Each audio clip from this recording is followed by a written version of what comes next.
O mundo já vinha mudando e vai continuar a mudar. As transformações foram aceleradas e, diante de tanta incerteza, uma certeza: é preciso reaprender ao longo da vida. Também fomos desafiados a nos reinventar, mas a nossa tecnologia é a aprendizagem. É ela que regenera, adapta e transforma. Entregamos novos formatos e novas maneiras para ser relevante. Diversas organizações e profissionais confiaram na FDC para buscar novas respostas. Líderes que não esperam o melhor momento para agir, mas criam esse momento.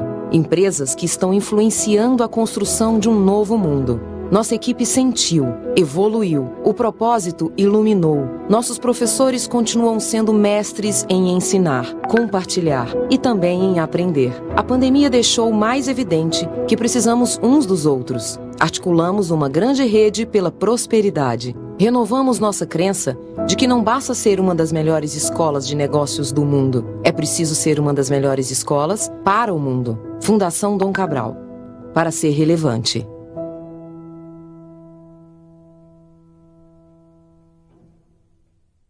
Um dos maiores países do mundo, 8.500 quilômetros de costa.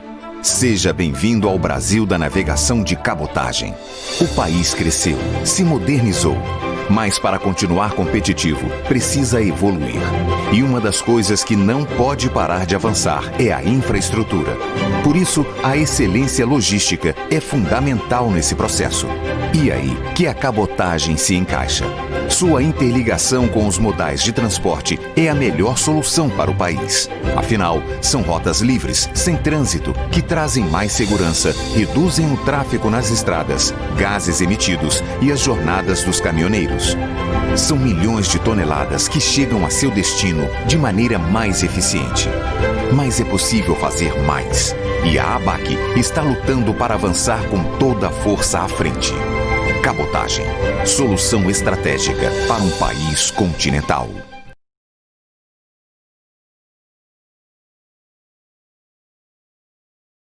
Muito boa tarde a todos. Bem-vindos à 9ª edição do Seminário de Logística do Tecon Salvador. É um prazer imenso ter vocês aqui. Meu nome é Marcelo Neme e vou mediar o evento de hoje. Esse evento de hoje, que já é uma tradição, ele está sendo feito de forma diferente. Está sendo feito pela primeira vez em formato completamente digital, diferente dos eventos presenciais que nós fazíamos anteriormente. Isso em respeito aos protocolos do Covid-19. Antes de mais nada, eu gostaria de agradecer a presença dos nossos apoiadores, a Fundação Dom Cabral e a ABAC, nas pessoas do Paulo Rezende e Luiz Fernando Rezano, que estão aqui para abrilhantar o nosso evento. O tema central desta 9ª edição do seminário é cabotagem, o papel do modal na retomada e desenvolvimento. Guilherme Dutra, nosso gerente comercial do Tecon Salvador, da Wilson Sons, também participa conosco para enriquecer os debates. Ao longo de todo o evento, que vocês podem e estão acompanhando pelo YouTube, peço que contribuam no chat também com perguntas, o que vai enriquecer os debates. Quero também agradecer ao Diego, que está nos ajudando aí em Libras, tornando possível a visualização de todos e o entendimento de todos. A acessibilidade é fundamental. E vamos lá. Eu gostaria de, primeiro, começar o debate com a presença do Guilherme Dutra, da Wilson Sons, do Tecon Salvador, que vai falar um pouco e vai contar um pouco sobre a recente trajetória da Wilson Sons quando o assunto é cabotagem, tudo que foi desenvolvido, tudo que foi vivido e, acima de tudo, que foi vivenciado nesse modal que é tão importante para o desenvolvimento do nosso país, que é o desenvolvimento do segmento de uma forma geral. Guilherme, bem-vindo, e a casa é sua e o microfone também é seu. Obrigado, Marcelo. Agradecer também ao Paulo e ao Luiz pela participação. Agradecer também a todos que se inscreveram e estão nos ouvindo agora. É um prazer poder falar com vocês sobre um tema bastante importante. A jornada da Wilson Sons em Salvador, na cabotagem, começou em 2012. E eu tive o prazer de entrar na empresa também em 2012. E foi um ano bastante promissor, porque foi o ano que a companhia fez a primeira ampliação. O terminal teve sua primeira ampliação em 2012, fazendo investimentos em infraestrutura, tecnologia, novos equipamentos. E também foi em 2012 que a célula comercial dedicada à cabotagem foi criada. A partir daí, a gente abriu escritórios para cuidar da cabotagem em Manaus, em São Paulo, rodamos o país inteiro procurando identificar pontos de melhoria, oportunidades de negócio, oportunidades de sinergia, e simultaneamente a isso, uma série de fatores importantes e positivos ocorreram. Um pouquinho após a 2012, o governo federal entregou, à época, a maior obra de infraestrutura viária do Nordeste, que foi a Via Expressa Baía de Todos os Santos. Ela tornou a acessibilidade do Porto de Salvador, digamos que única, com vias expressas conectando o porto a uma rodovia federal, algo que sanou uma série de gargalos antes recorrentes. E de 2012 até agora, outro pilar importante da cadeia de suprimentos na cabotagem também fez investimentos massivos. Foi nesse período que a Aliança praticamente renovou sua frota toda com os navios desbravadores. A Login fez o mesmo, mais recente. E recentemente, talvez a última novidade aí, foi a Mercosul Line lançando um novo serviço que contempla uma escala em Salvador. Isso só mostra que a cabotagem não só é importante, como está participando cada vez mais do segmento logístico e da cadeia de suprimento de forma geral.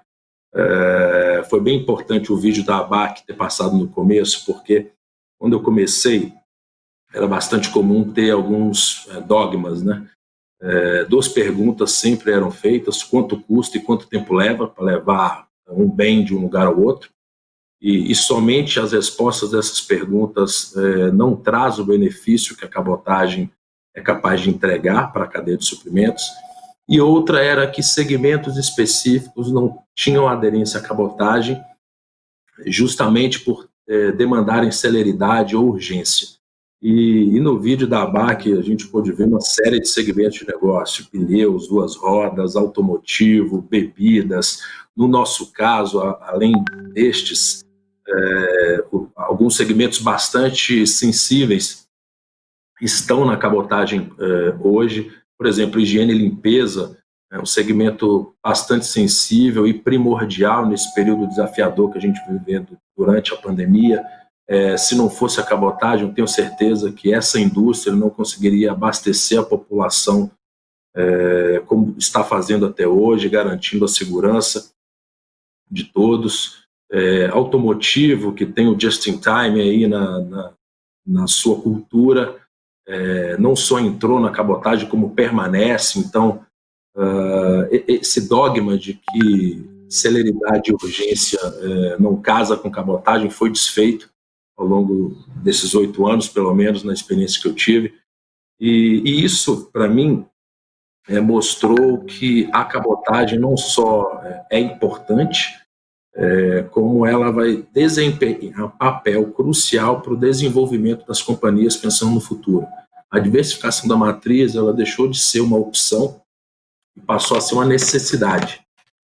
E essa necessidade só vai conseguir ser atendida se houver planejamento e se houver parceria entre os diversos elos da cadeia.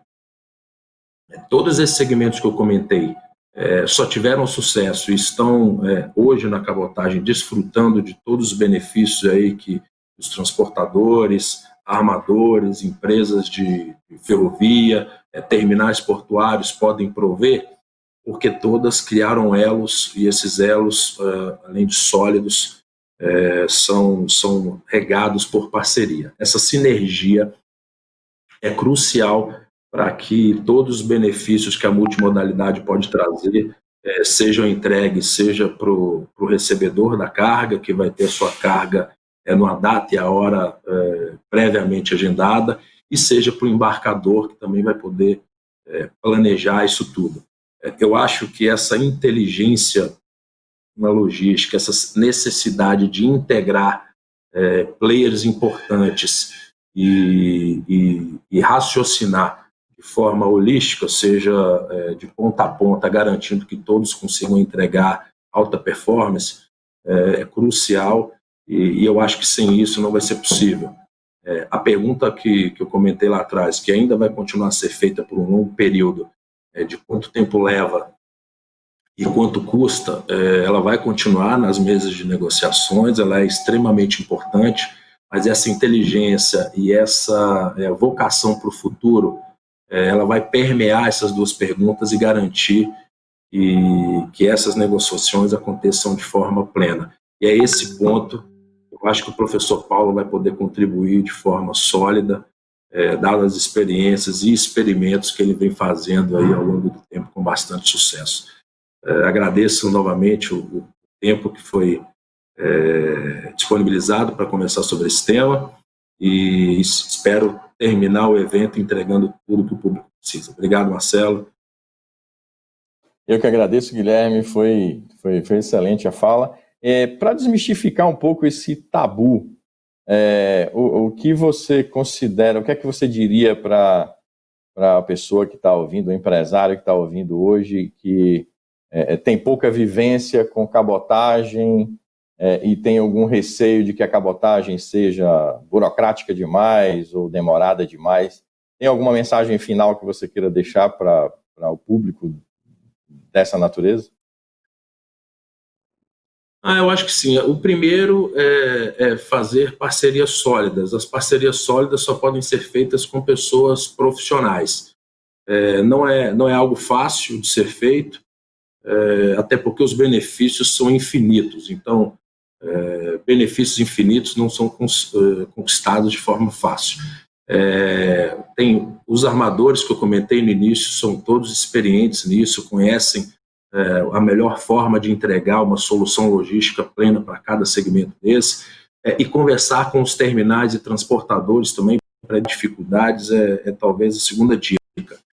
Um exemplo que eu posso dar, bastante curioso, é que em 2012, quando iniciei nessa busca por melhorar processo e tornar a cabotagem mais ágil, transparente, célere, havia um gargalo importante, que era a liberação de containers para a cabotagem. E em 2012 isso girava em torno de 3 a 5 dias, o que é muito ruim, dado que é uma mercadoria nacional, enfim, e que não precisava nem na época nem agora de um tempo desse para ser entregue ao cliente. Hoje eu tenho orgulho de dizer que assim que a operação portuária termina, ou seja, o navio desatraca, todos os contêineres carregados de cabotagem podem ser retirados. Considerando que nós temos um tempo de atendimento ao transportador de 37 minutos, na média, e considerando a região metropolitana de Salvador, após a saída do navio, em 2 horas, toda a região metropolitana de Salvador pode receber a carga que chegou de cabotagem. Então, esse dogma que lá atrás era verdadeiro, hoje foi quebrado, e eu tenho certeza que os números mostram isso. Nós crescemos a cada dia, e num futuro breve eu espero que a cabotagem seja não só a principal, mas talvez a melhor alternativa possível para cadeias de suprimentos sólidas e perenes. Guilherme, obrigado pela rica contribuição. E agora nós vamos ter a presença do doutor e professor Paulo Rezende. Ele é coordenador do Núcleo de Logística, Supply Chain e Infraestrutura da Fundação Dom Cabral e vai se juntar a nós para enriquecer o nosso debate. Bem-vindo, professor. Fique à vontade, a casa é sua. Uma boa tarde a todos. Muito obrigado, Marcelo, Guilherme. Muito obrigado pela introdução ao tema. Agradeço muito a companhia do Luiz Fernando. nesse 9º seminário TECOM Salvador. Eu sou do interior de Minas, então aqueles que nos acompanham vão me perdoar, porque mineiro do interior, verdadeiro capial, não sabe falar de nada a não ser contando história. E vocês me permitem, nos próximos 8 minutos e meio, contar uma história que começa com o primeiro modal estratégico que fez com que o Brasil se mantivesse como um só país. Em momentos na colônia, quando nós podíamos ser desintegrados, poderíamos nos transformar em diversos países. E a cabotagem, a navegação ao longo da costa, ligando desde a região amazônica até o sul do país, fez com que nós ficássemos unidos como um só país. O tempo passou e a cabotagem foi, à medida em que a industrialização começou a acontecer, ela foi substituída pelas ferrovias. Para que nós tenhamos uma ideia, no início do século passado, o Brasil chegou a transportar por ferrovias passageiros, número de passageiros 3 vezes maior do que a sua população no ano.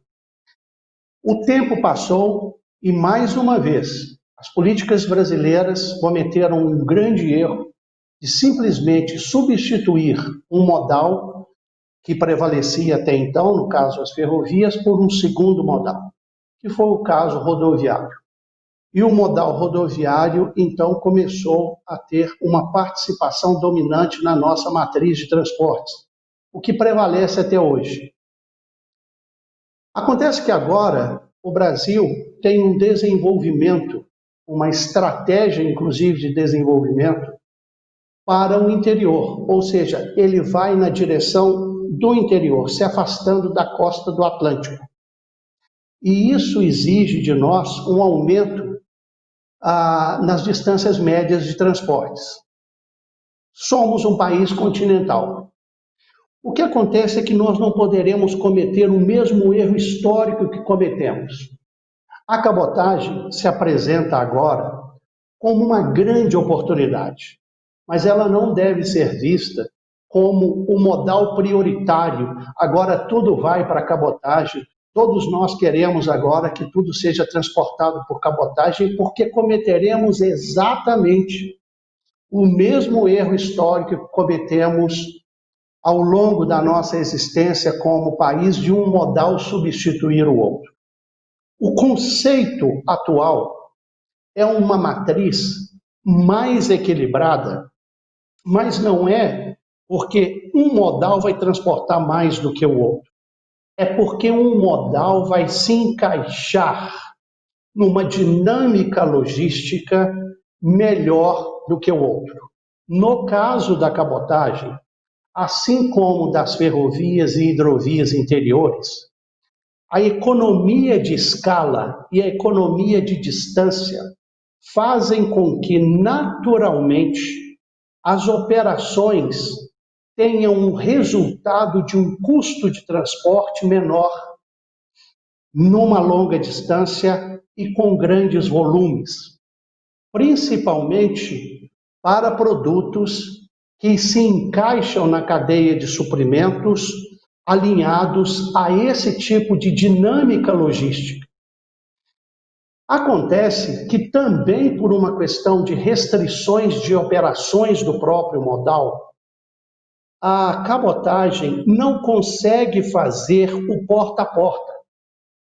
Daí vem a oportunidade, e não a ameaça, a oportunidade de integração multimodal, formando no conceito mais avançado de multimodalidade em países de dimensões continentais que precisam cobrir a evolução das suas cadeias de suprimento como é o caso da cabotagem. As ferrovias estão sendo desenvolvidas no Brasil numa distância muito grande e no sentido leste-oeste e também no sentido norte-sul, mas no centro-oeste brasileiro, uma distância muito grande da costa do Atlântico. Dificilmente nós teremos uma oferta ferroviária norte-sul. Não estou falando da ferrovia norte-sul, eu estou falando da costa do Atlântico. Então, o que acontece é que os outros modais precisam olhar para a cabotagem e saber que um navio não tem condições, absolutamente não tem condições, de suprir uma linha de produção ou de suprir uma linha de consumo lá no varejo.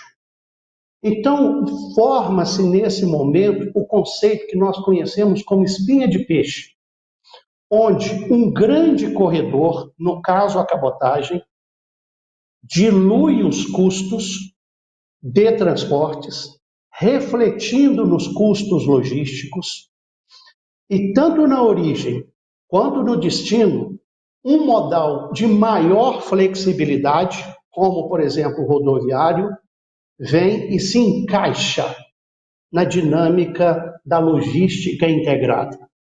Forma-se, assim, um multimodalismo, que tem algumas vantagens, mas eu quero destacar duas para todos os players. Primeiro, que quem mexe com cabotagem vai começar a ganhar dinheiro, transportando mais. Mas deixa eu comentar um pouco sobre o que seria a integração no porta a porta do rodoviário. Um caminhão rodando 250 quilômetros num giro de ativo integrado a uma escala muito grande de volume, como no caso da cabotagem, pode ganhar 5 vezes mais no frete do que um caminhão rodando 1.200, 1.500, 2.000 quilômetros. É uma questão de giro de ativo. O caminhão não tem economia de escala. Ele não tem economia de distância. Resta a ele o quê? Flexibilidade, condição de atender a linha final, o porta a porta. Com isso, cria-se a multimodalidade, onde a matriz de transporte se encaixa exatamente de acordo com a dinâmica necessária para se criar produtividade e eficiência logística, reduzindo os custos. E, finalmente, eu quero abordar para vocês que estudos nossos apontam para que, se até 2035 nós tivermos 45% de participação rodoviária na matriz de transportes do Brasil, com 36% de participação ferroviária, e de 10% a 12%, e o resto seria distribuído para outros modais, mas de 10% a 12% na cabotagem, nós poderíamos reduzir a emissão de gases de efeito estufa equivalente ao que a região metropolitana de São Paulo produz em um ano. Vamos torcer para que isso aconteça. Muito obrigado, Paulo. Excelente dissertação e é bastante interessante verificar na sua fala que você fala de integração e fala de multimodalidade como fatores de complemento, fatores de complementariedade e não de rivalidade, né?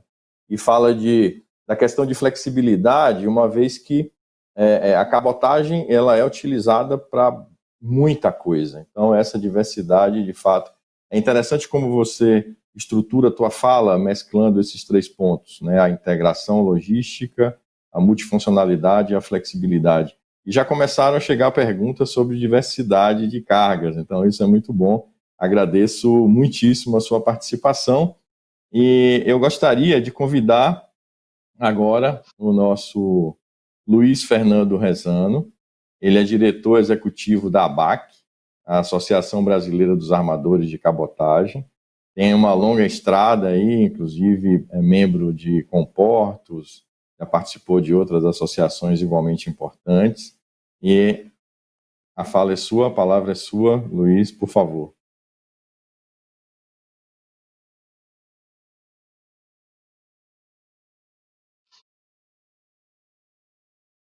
Boa tarde, Marcelo. Boa tarde, Guilherme, professor Paulo, e a todos que nos ouvem aqui nesse modo novo de participação, né? Mas, como o Guilherme já falou, eu participei aqui do primeiro e segundo eventos que a TECOM fez, falando sobre cabotagem, e um prazer agora estar na 9ª edição também falando sobre cabotagem. E falar sobre cabotagem, depois do Guilherme e do professor Paulo, ficou muito fácil, essa que é a verdade, muito fácil mesmo. Por quê? O Guilherme, eu de vez em quando até brinco, né, que, olha, mas como que o TECOM faz cabotagem, né? Quem faz cabotagem somos nós, né? Uma brincadeira só, né? Mas é exatamente isso, é a integração. A cabotagem, quem faz?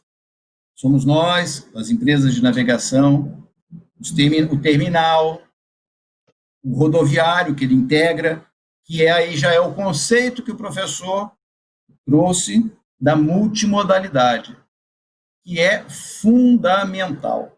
Nós estamos falando de transporte de cargas containerizadas, onde a multimodalidade é o cerne, é onde a gente ganha competitividade. Agora, falando aqui sobre navegação, vou me ater aqui à navegação. Por que ela é importante nessa atividade? O professor Paulo já nos mostrou a questão dos benefícios que a cabotagem pode trazer em termos de ambientais, os gases de efeito estufa. Mas uma coisa que nós não podemos descuidar, a cabotagem precisa ser confiável. O professor e o Guilherme falaram da necessidade de termos o cliente ao estoque zero, o just in time.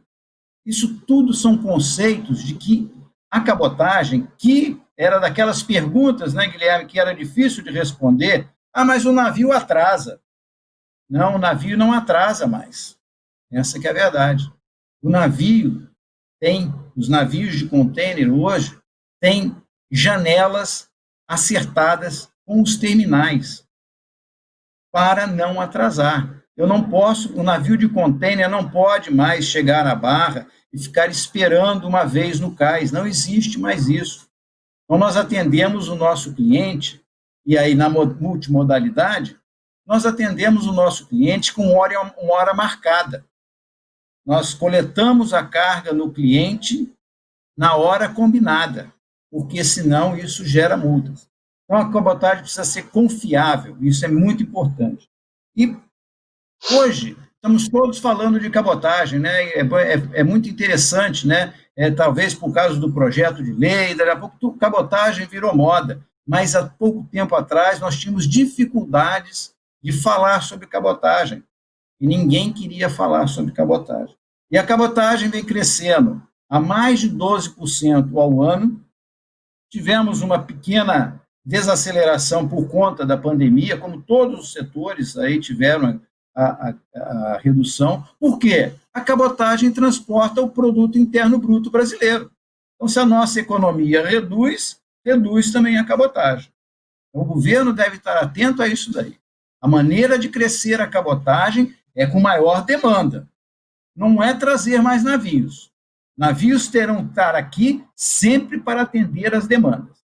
E aí entra um outro conceito, que as empresas de navegação que fazem cabotagem precisam estar comprometidas com o país, precisam estar fixadas aqui no Brasil, precisam ter investimentos aqui no Brasil, porque é isso que garante que ela não vem aqui, dá uma voltinha aqui, não ficou bom o mercado aqui não, cabotagem é muito difícil, tem que fazer conhecimento de transporte, tem que emitir conhecimento multimodal, vou embora daqui. Mas só que com trouxe clientes, pegou clientes de outra empresa e agora vai deixar esse cliente a ver navios, mas os navios indo embora para o exterior. Isso não pode acontecer. Então, as empresas precisam estar comprometidas aqui. E aí, sim, que elas estando comprometidas com os seus clientes, com o terminal, com o transporte rodoviário, com o transporte ferroviário, nas pernadas de coleta e entrega do produto, do container, estaremos fazendo a cadeia logística fixa, a cadeia logística que não sofre. E por que precisa ser instalada aqui no Brasil, um investimento aqui no Brasil? Porque o frete internacional, é muito bonito a gente falar que o frete internacional é mais barato, mas só que só falam disso quando ele é mais barato, quando ele está barato. Quando ele está mais caro, ninguém lembra disso daí. E aí a cabotagem não pode variar o frete como varia o frete internacional. Por quê? Nós estamos atendendo a economia brasileira. A economia brasileira não suporta variações bruscas de frete. A economia que eu estou dizendo não é o Ministério da Economia, não é o governo, não. São as empresas, os usuários da cabotagem. Esses precisam saber o que estão fazendo. Então, nós temos aqui os navios, temos empresas que estão comprometidas, que investiram aqui no Brasil, que trabalham aqui no Brasil, que têm seus navios dedicados à cabotagem. Isso daí atendendo os clientes de todas as... E aí o Guilherme falou sobre os vários produtos, né? Eu não sou bom para falar isso, porque eu não abro os containers, né? Quem abre é o terminal, tá certo? Ou, às vezes, até ele vai abrir lá no destino final do container, tá certo? Mas a cabotagem está aí para transportar aquilo que for necessário, especialmente na carga containerizada. Seja produto químico, seja produto... Às vezes até há algumas críticas. A cabotagem não transporta cargas do agronegócio. Não, é que nós transportamos a carga do agronegócio, aquela de consumo final, aquele saco de arroz de 5 quilos que vai para o supermercado. Agora, não transportamos soja a granel, porque não tem cabimento, não existe mercado, pelo menos até o momento, de transportar soja lá do Paraná para o Nordeste, para sair. Isso não existe ainda, mas se um dia existir, certamente colocaremos os navios para isso daí. Mas, até para esses novos negócios, né, para mostrar como é possível, nós tivemos uma operação, que apenas para citar um exemplo, de carga containerizada de milho a granel. Então, estufamos um container, colocando portas de madeira para fechar a porta e íamos carregando milho a granel. Mas era o cliente que quis isso daí, Ficou cara essa operação, porque exigiu uma adaptação enorme. Mas essa não é... Mas só para exemplificar que tudo é possível ser transportado na cabotagem. O nosso problema é que, como o professor falou, que não é problema, tá certo? É que o navio não vai à fazenda, navio não vai ao supermercado. Nós precisamos, então, da pernada rodoviária, da pernada ferroviária e até da hidrovia, dependendo do local. Nós atendemos, por exemplo, Porto Velho, mas não vamos a Porto Velho, porque lá o navio não chega a Porto Velho, pelo menos os nossos navios, mas as cargas vêm de comboios hidroviários até Manaus e lá são carregados.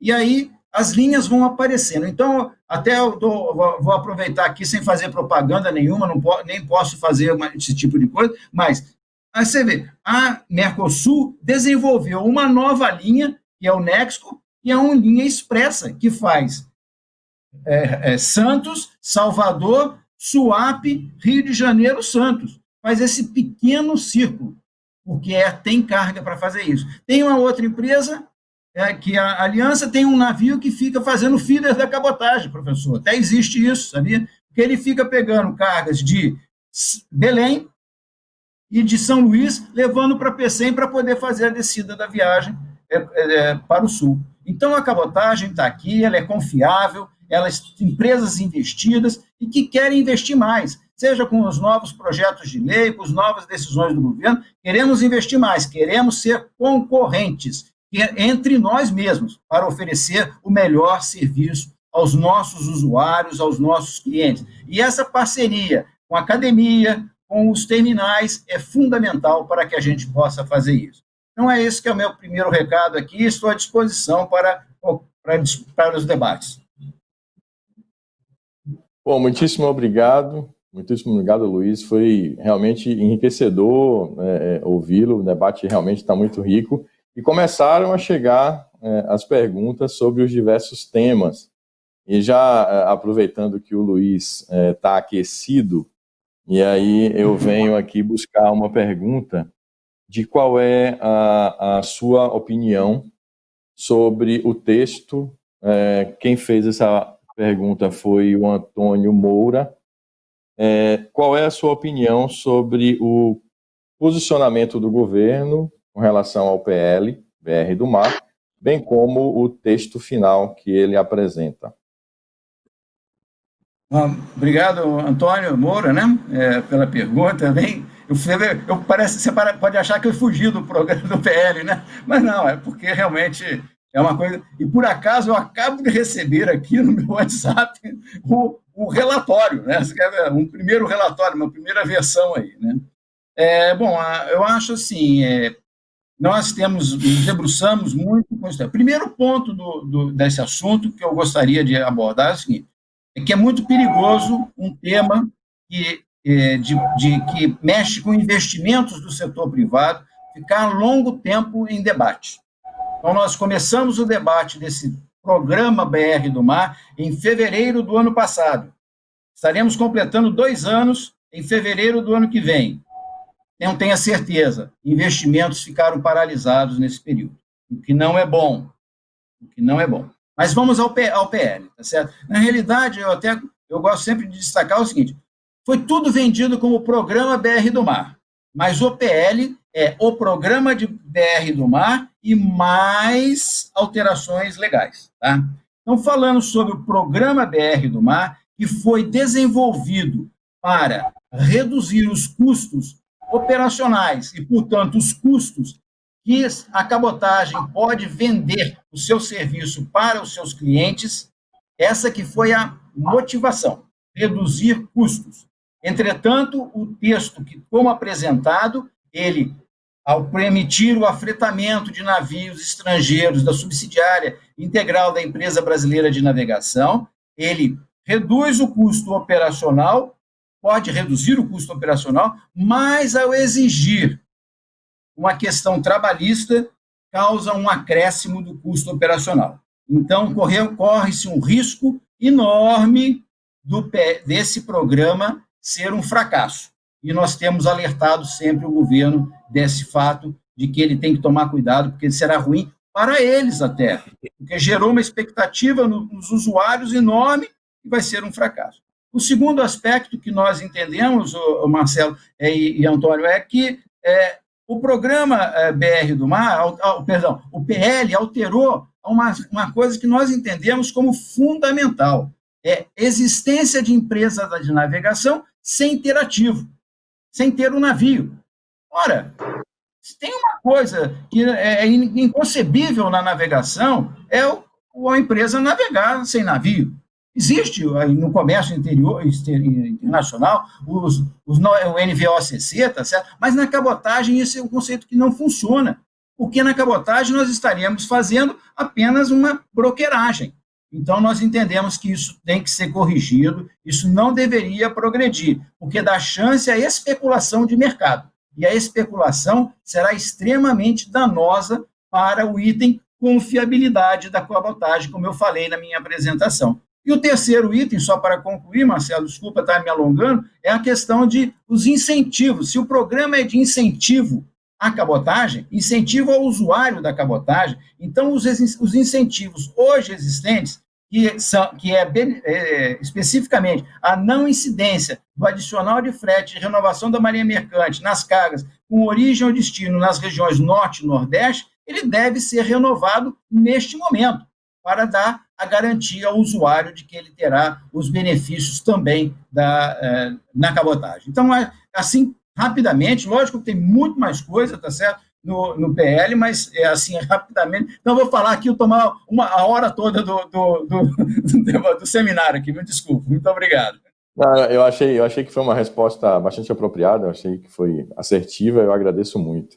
Chegaram duas perguntas, uma do Fernando Pereira e uma outra do Mário Souto, que são direcionadas para o Guilherme, aí o Guilherme pode responder em uma só, sugiro.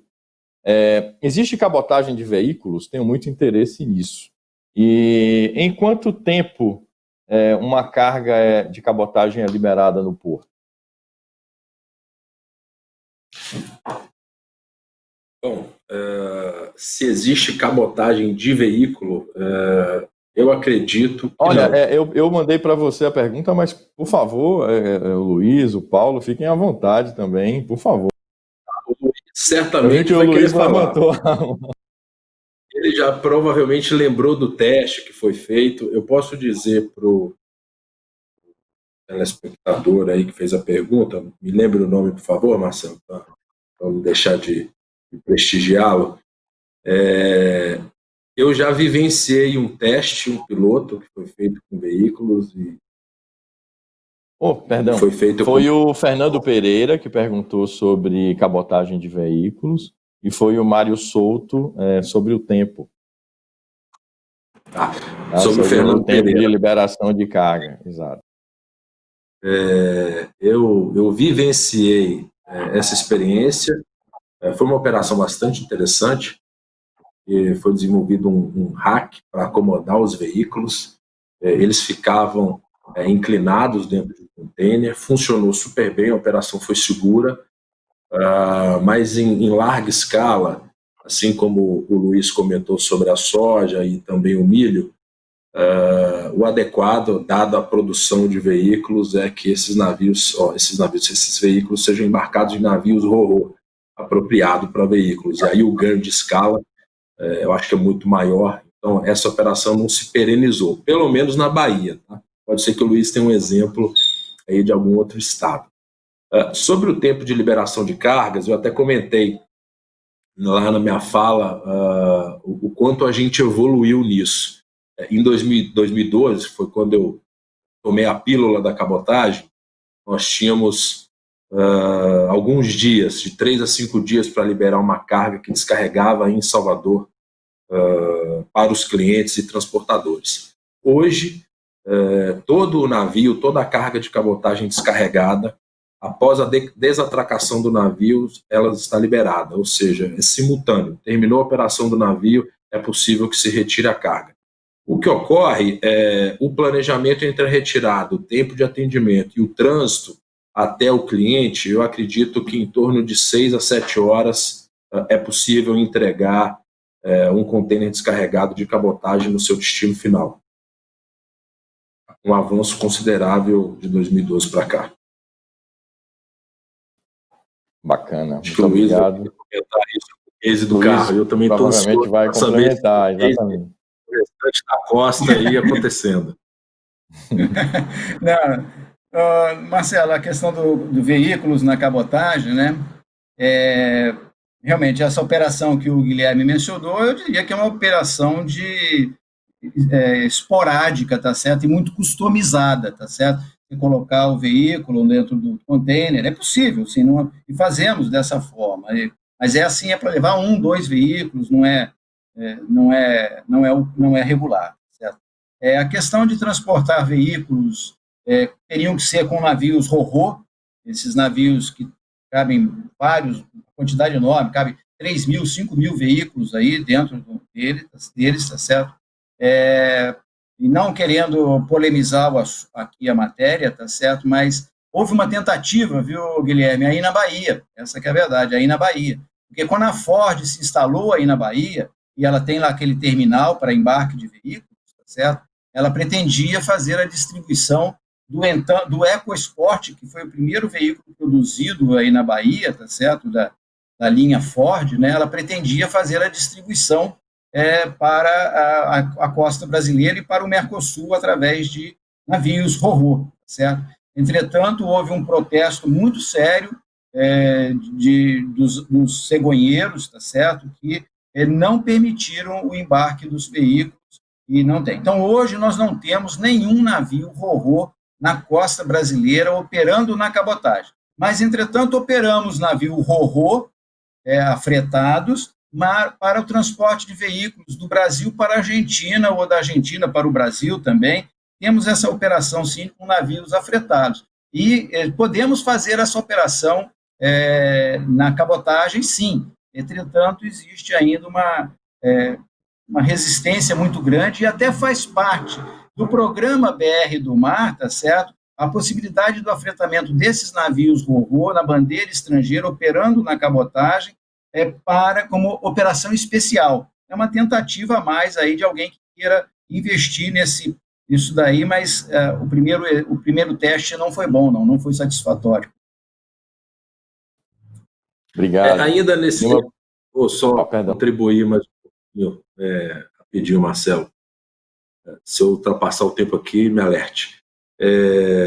Esse teste eu não realizei, mas participei como curioso na época, porque era uma operação bem restrita, e aí pelos motivos que você falou, você comentou sobre o navio ro-ro, que é uma das alternativas aí do projeto, mas aqui também na Bahia, e eu não sou baiano, sou mineiro também do interior, igual o professor, Capial.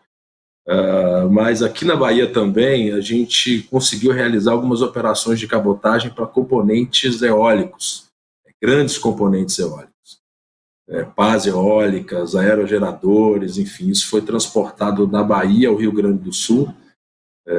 Isso também no período que eu estive aqui, que eu estou aqui, isso aconteceu. Eu não acho muito difícil disso voltar a se repetir, porque o país tem um potencial absurdo nesse segmento, seja ele eólico, seja ele solar, mas isso só mostra a capacidade de diversificação, né? Essa modalidade. Transportar grandes componentes do norte do país ao sul do país, via ferrovia ou rodovia, é praticamente impossível, dados os pontos de conexão.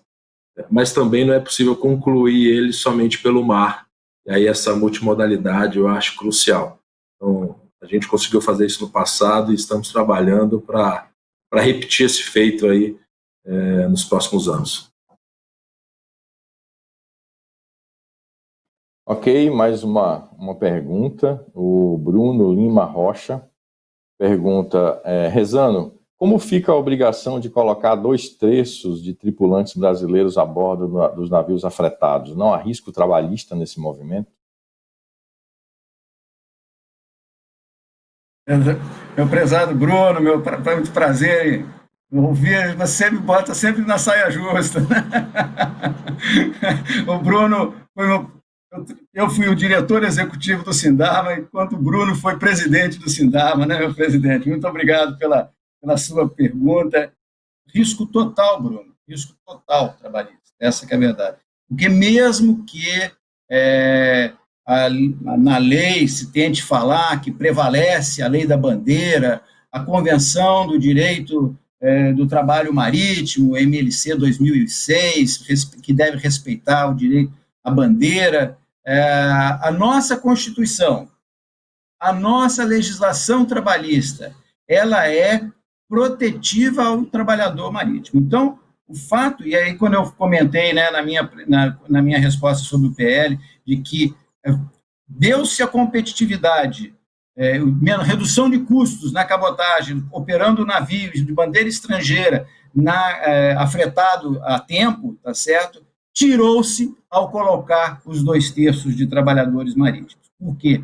O risco trabalhista é enorme e nenhuma empresa vai querer correr o risco de o marítimo ir lá trabalhar naquele navio durante 1 ano, 2 anos, sei lá, um determinado período, e ao deixar a empresa, entrar com uma ação trabalhista junto à Justiça do Trabalho, que vai lhe dar todos os direitos trabalhistas.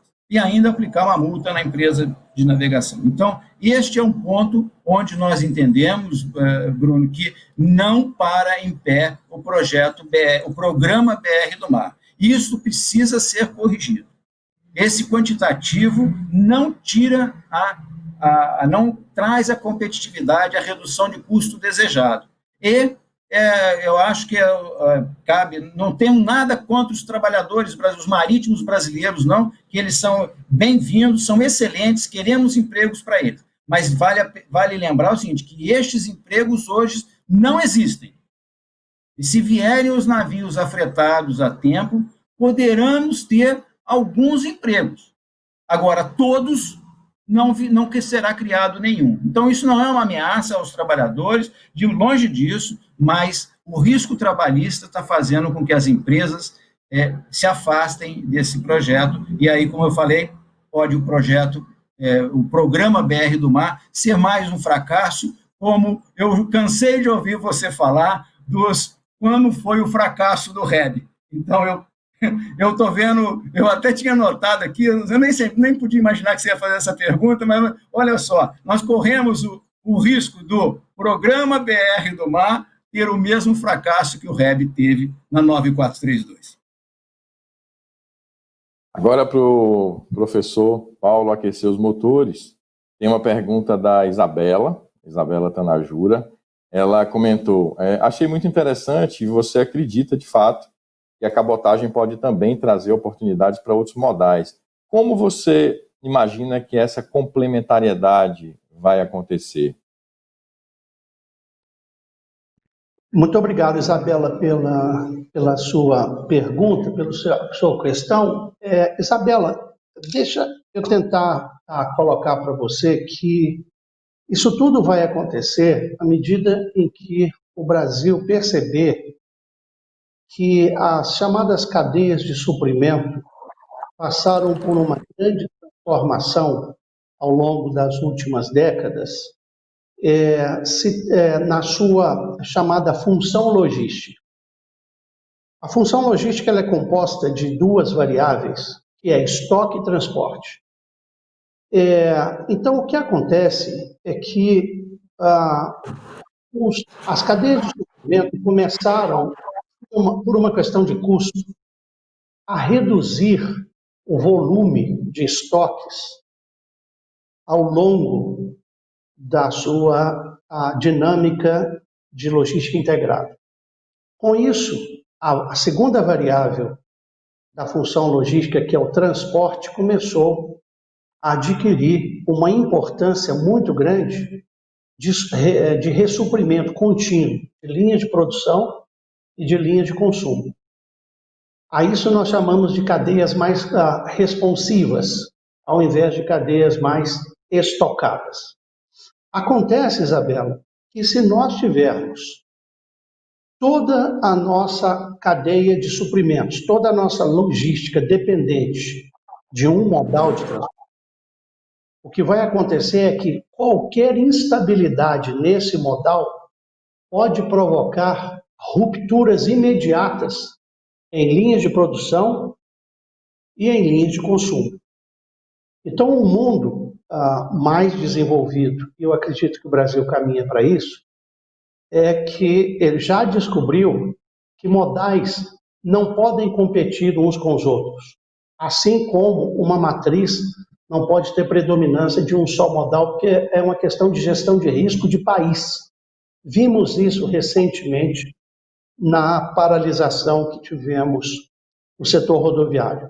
Então, o que vai acontecer é que, à medida em que o próprio mercado comece a sentir a necessidade de estabilizar os fluxos logísticos nas suas cadeias de suprimento, o próprio mercado busca pressionar o governo, pressionar as entidades que o representam a construir um marco regulatório que permita a intermodalidade. No caso do Brasil, nós teremos que passar por algumas reformas, reforma tributária, a principal delas. Nós não podemos ter documentos de transporte diferentes para diferentes modais, não podemos ter bitributação, mas eu acredito que o Brasil vai alcançar esse conceito de integração multimodal com oportunidade para todos na próxima década.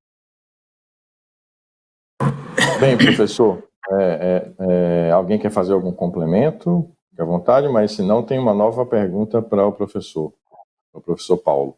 O Gustavo Silva, ele pergunta, considerando que tem se falado num círculo virtuoso, onde se fala mais sobre cabotagem, quando de fato os usuários começarão a se beneficiar disso? Você vê algum horizonte com relação a isso? Eu acho que é uma pergunta que fiquem à vontade também para responder outros participantes. Me parece uma bela pergunta. Eu vejo e vejo da seguinte maneira. Nós temos que dar o mérito aos governos, a várias gestões que tivemos a partir do final da década de 1990, quando o governo nacional e outros governos estaduais decidiram que o orçamento público já não mais dava conta das grandes demandas por infraestrutura de transportes. A partir daí, iniciou-se um movimento muito grande de transferência de ativos de infraestrutura para a iniciativa privada. E a iniciativa privada conhece o jogo. E o jogo é o jogo do mercado. Se não reduzir custo, se não criar produtividade, se não criar eficiência logística, as concessionárias de infraestrutura perdem dinheiro. E o que acontece é que, a partir daí, na década passada, nós colocamos a infraestrutura de transportes no palco principal das discussões brasileiras. Deve-se aqui dar o mérito ao PAC, ao Programa de Integração Logística, o PIL. Passamos agora pela criação no governo passado da PPI, e o governo atual tem, e aqui também eu gostaria de dar o mérito a uma equipe do Ministério de Infraestrutura, a começar pelo seu ministro, que entende da questão no Brasil. Entende que precisa incentivar todos os modais, simplesmente pelo fato de que entende-se o que está falando. Então, nós encontraremos, na minha opinião, um movimento muito grande de aproveitamento dos diversos modais no Brasil, eu diria, a partir de 2025, nós já veremos grandes transformações, porque o investimento ele precisa ser feito e os resultados não são imediatos em infraestrutura. Mas eu acredito que à medida que nós aumentarmos a participação da iniciativa privada, nós teremos cada vez mais a aproximação da multimodalidade no país.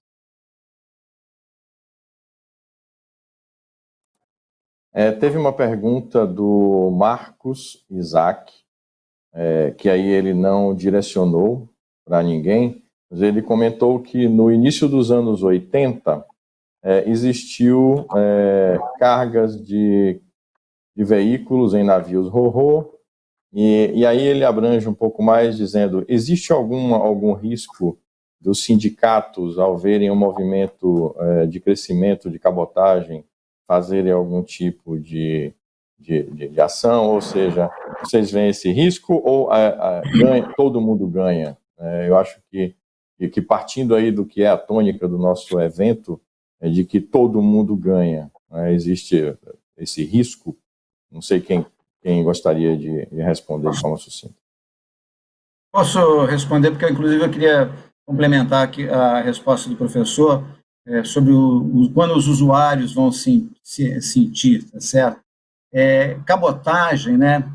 Ainda que de container, que às vezes a gente trata assim, o container é o varejista da cabotagem, né? Que é de pequenas quantidades, mas só que as pequenas quantidades ainda são muito grandes, né? Essa que é a verdade. Então, realmente o usuário, a gente tem que tomar cuidado, viu? Eu não sei, eu não me lembro, não guardei o nome aqui, acho que eu anotei, mas esqueci aqui. Quem é o Marcos, né, Marcos? O usuário, né? Quem é o usuário, né? Eu sou um usuário da cabotagem, mas só que eu não percebo, tá certo? Eu não sou usuário quando eu olho ali na minha sala, tem uma televisão instalada ali que foi produzida na Zona Franca de Manaus e veio para o Sudeste ou aí para Salvador, para depois ser distribuída pelas Casas Bahia, pela Loja 100, sei lá, as várias redes aí que vendem os eletrodomésticos. Então, nós somos usuários da cabotagem, só que a gente não é o contratante do serviço da cabotagem, né? Então, isso é o ponto, né?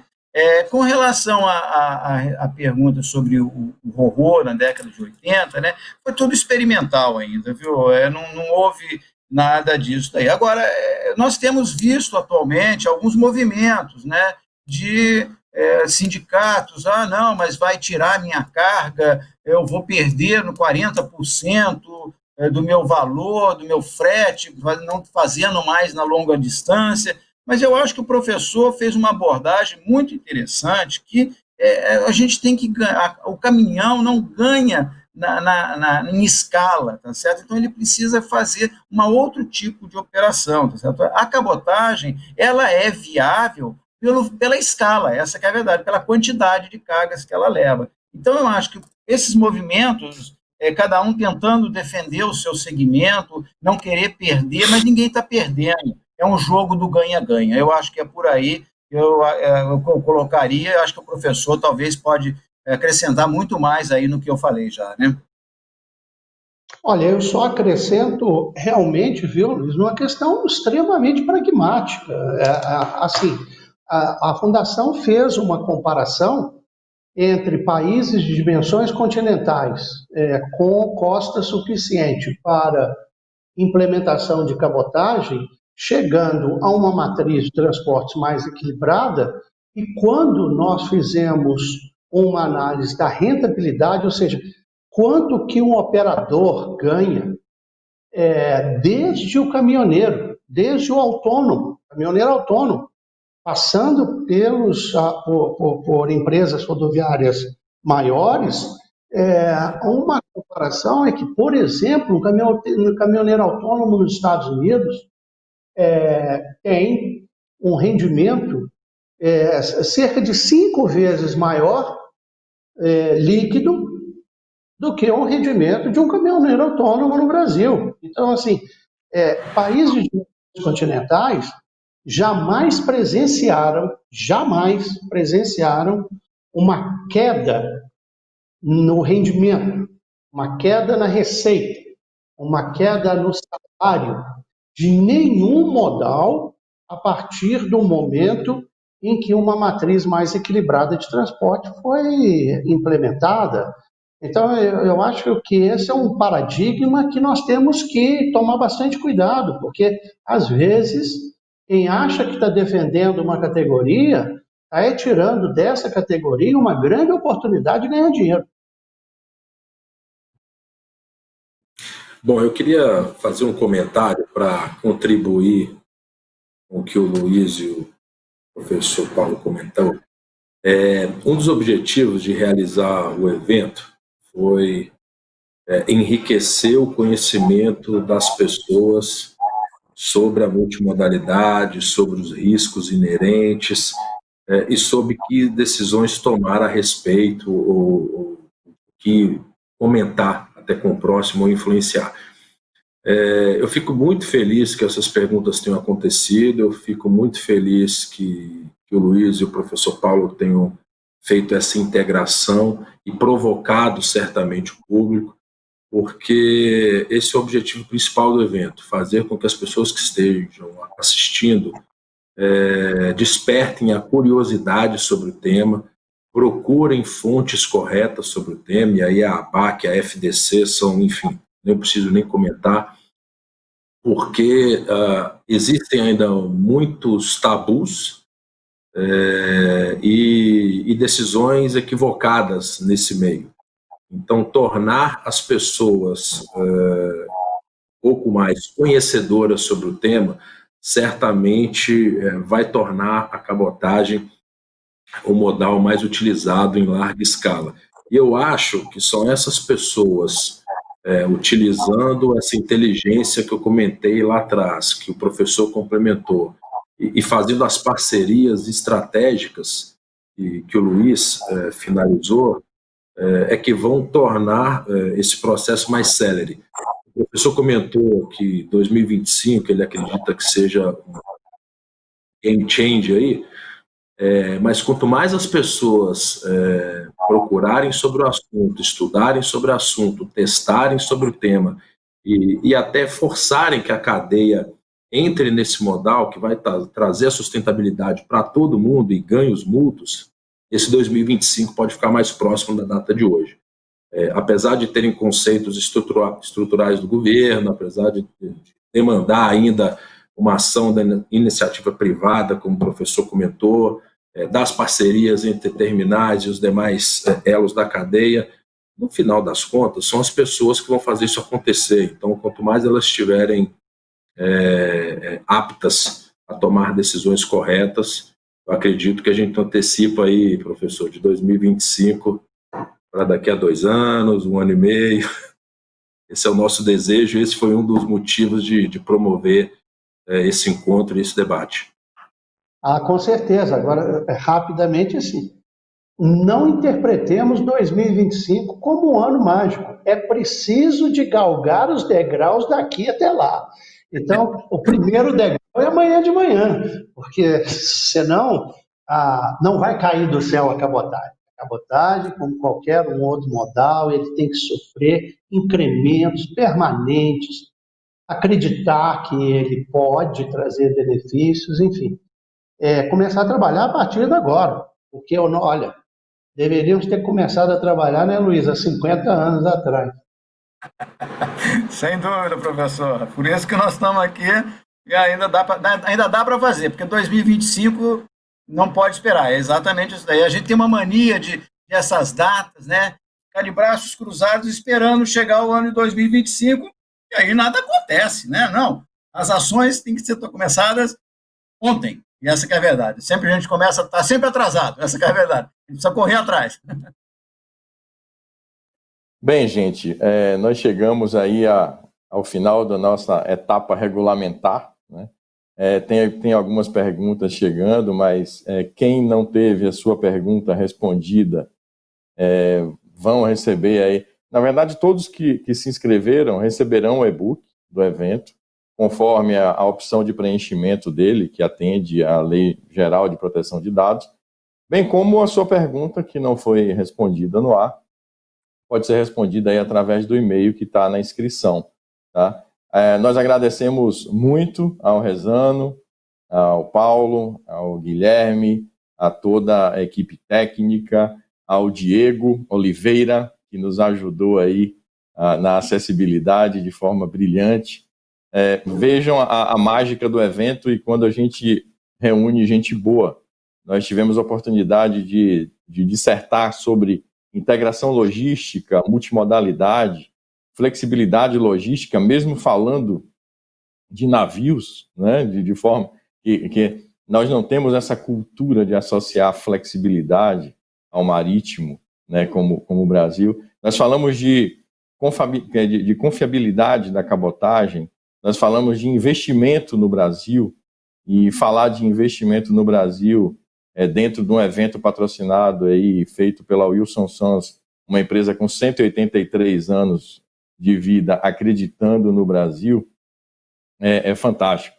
Nós falamos aqui também sobre vida real, que é sobre quais são os ganhos reais que os usuários na cadeia logística têm com esse movimento que nós consideramos um círculo virtuoso de cabotagem, que a cabotagem tem vivido, seja pelo fato de nós termos agora uma PL BR do Mar, que implica em falar mais sobre isso, seja as próprias necessidades de retomada do país que se abrem à nossa frente. Eu não tenho dúvidas, bem como os meus colegas de evento aqui e a própria Wilson Sons em peso, de que a cabotagem ela é crucial para o desenvolvimento econômico do país. Agradeço muito a presença de vocês e mais uma vez digo, vocês receberão o e-book e também receberão as suas perguntas respondidas aí através do e-mail. Se você acredita que a cabotagem pode ser o modal do futuro, digita sim nos comentários. Essa é uma dica de tecnologia da nossa turma mais jovem, que diz que essa é uma youtubada. Então, se você acredita que a cabotagem pode ser o modal do futuro, digite sim nos comentários. Muito obrigado pela presença mais uma vez. O evento foi prazeroso, enriquecedor e delicioso. Muito obrigado mais uma vez. Até mais. Tchau, pessoal. Obrigado a todos. Tenham uma boa noite. Obrigado. Tchau.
O mundo já vinha mudando e vai continuar a mudar.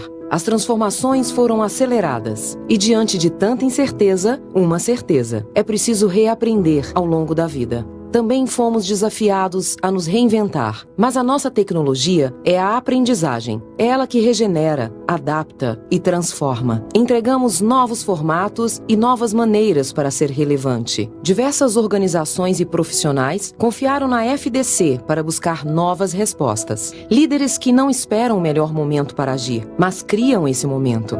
Empresas que estão influenciando a construção de um novo mundo.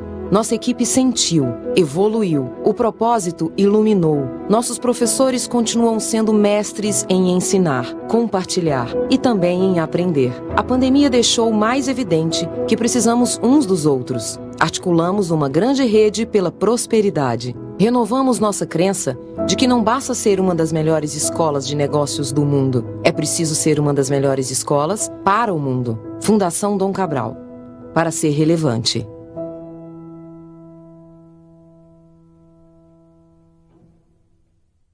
Um dos maiores países do mundo, 8.500 quilômetros de costa. Seja bem-vindo ao Brasil da navegação de cabotagem. O país cresceu, se modernizou, mas para continuar competitivo, precisa evoluir. E uma das coisas que não pode parar de avançar é a infraestrutura. Por isso, a excelência logística é fundamental nesse processo. E aí que a cabotagem se encaixa. Sua interligação com os modais de transporte é a melhor solução para o país. Afinal, são rotas livres, sem trânsito, que trazem mais segurança, reduzem o tráfego nas estradas, gases emitidos e as jornadas dos caminhoneiros.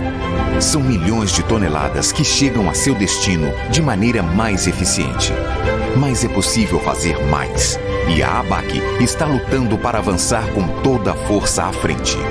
Cabotagem, solução estratégica para um país continental.